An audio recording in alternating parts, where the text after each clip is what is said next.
মণ্ডলী আসসালামু আলাইকুম। আজকে আমি আপনাদেরকে অত্যন্ত একটা তথ্যবহুল ভিডিও দেওয়ার চেষ্টা করব। আমাদের কাছে প্রায় অনেকে জিজ্ঞাসা করেন, ভাই আমরা একটা কলামের বেজ ঢালাই দেব, তাতে কত টাকা খরচ হতে পারে, কয় কেজি রড লাগতে পারে, কয় ব্যাগ সিমেন্ট লাগতে পারে। তাদের মূলত আমরা তাদের এই বিষয়কার চিন্তা করেই আমি মূলত আজকের এই ভিডিওটি তৈরি করছি। এখানে আমি আপনাদের দেখানোর চেষ্টা করব যে প্রতিটা আপনার বেজ ঢালাইয়ের জন্য আপনার কতটুকু রড লাগে, আপনার কতটুকু সিমেন্ট লাগবে, মিস্ত্রি খরচ কেমন লাগবে, অ্যাভারেজ প্রতি স্কোয়ার ফিটে কত খরচ হয়, এই আইডিয়াটা আমি আপনার মাঝে দেওয়ার চেষ্টা করব। দর্শক মণ্ডলী, আপনারা দেখছেন যে আমাদের একজন মিস্ত্রি মহোদয় উনি এইটা বাঁধছেন, রডগুলো বাঁধছেন, বেজের রডগুলো বাঁধছেন, তার নিচে উনি সোলিং করছেন, তার নিচে উনি 1 ফিট বালি দিয়ে কম্প্যাকশন করছেন, তারপরে আবার দেখেন যে কলাম সেট করছেন। কলামে কিন্তু ডবল দেওয়া হয়েছে, রিং দেওয়া হয়েছে। এটা ডবল রিং দেওয়া হয় এই কারণে যাতে ভূমিকম্পের সময় এটা যাতে সহনশীল থাকে, এই জন্য দেখেন এখানে ডবল রিং দেওয়া আছে, এই রিংয়ের মাঝে আরেকটা রিং দেওয়া আছে। এইভাবে ডিজাইন করে কাজগুলো যখন আপনি করবেন তখন বাড়িটা সেফটি থাকবে, নিরাপদ থাকবে, আপনার ভালো লাগবে। তো এটা হচ্ছে অত্যন্ত ইম্পর্টেন্ট একটা বিষয়। তো সেই দিক বিবেচনা করে ডিজাইনগুলো যদি আপনি করেন, তাহলে আমি বলবো যে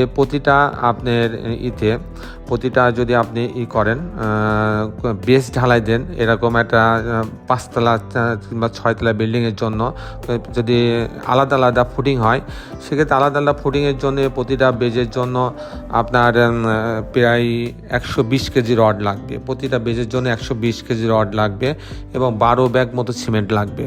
প্রতিটা বেজের জন্য 120 কেজি রড লাগবে এবং 12 ব্যাগ সিমেন্ট লাগবে। এটা কিন্তু কলামের রড বাদে।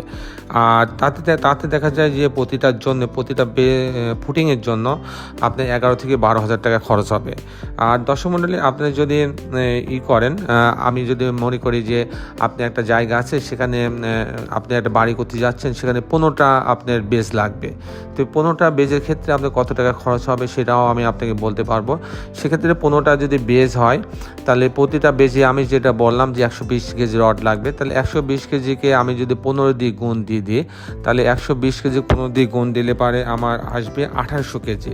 1800 কেজি যদি আমি 97 দিয়ে গুণ দিই, প্রতি কেজি 97 টাকা হিসাবে নিই, তাহলে 1,75,000 টাকা প্রায় খরচ হবে রডের ক্ষেত্রে।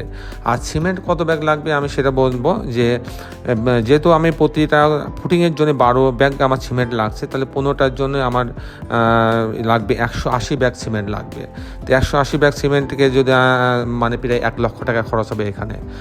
আর এরপরে একটা খরচ আছে পাথর কিংবা খোয়ার খরচ আছে, তারপর লেবারের খরচ আছে। এগুলো যদি আমি ধরি, তাহলে অ্যাভারেজ আপনার 600 টাকা স্কোয়ার ফিট আপনার প্রায় খরচ হবে একটা এই শুধু ফুটিংয়ের ঢালাই দেওয়ার জন্য।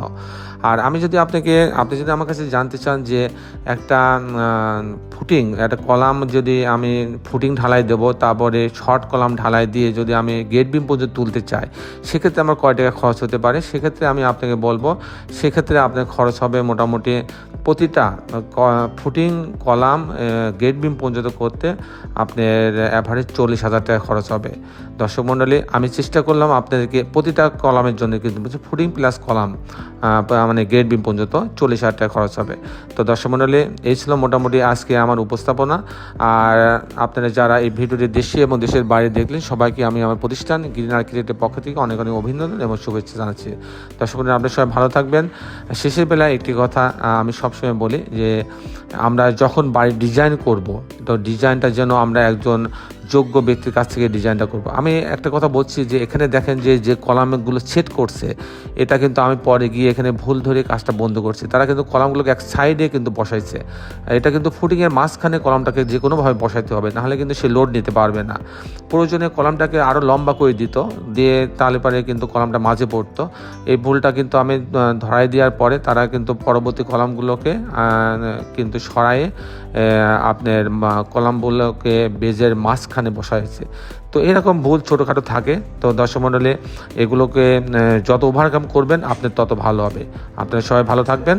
আগামী পর্বে একটি সুন্দর ভিডিও নিয়ে আমি আপনাদের মাঝে উপস্থিত হব। ততক্ষণ আমি বিদায় নিচ্ছি। আল্লাহ হাফেজ।